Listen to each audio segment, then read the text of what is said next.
رسول اللہ صلی اللہ علیہ وسلم نے فرمایا،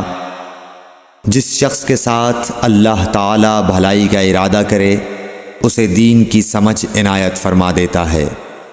اور میں تو محض تقسیم کرنے والا ہوں، دینے والا تو اللہ ہی ہے، اور یہ امت ہمیشہ اللہ کے حکم پر قائم رہے گی، اور جو شخص ان کی مخالفت کرے گا انہیں نقصان نہیں پہنچا سکے گا یہاں تک کہ اللہ کا حکم قیامت آ جائے اور یہ عالم فنا ہو جائے۔ صحیح بخاری حدیث نمبر 71۔ رسول اللہ صلی اللہ علیہ وسلم کا ارشاد ہے کہ حسد صرف دو باتوں میں جائز ہے، ایک تو اس شخص کے بارے میں جسے اللہ نے دولت دی ہو اور وہ اس دولت کو راہ حق میں خرچ کرنے پر بھی قدرت رکھتا ہو، اور ایک اس شخص کے بارے میں جسے اللہ نے حکمت کی دولت سے نوازا ہو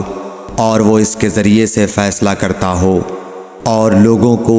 اس حکمت کی تعلیم دیتا ہو۔ صحیح بخاری حدیث نمبر 73۔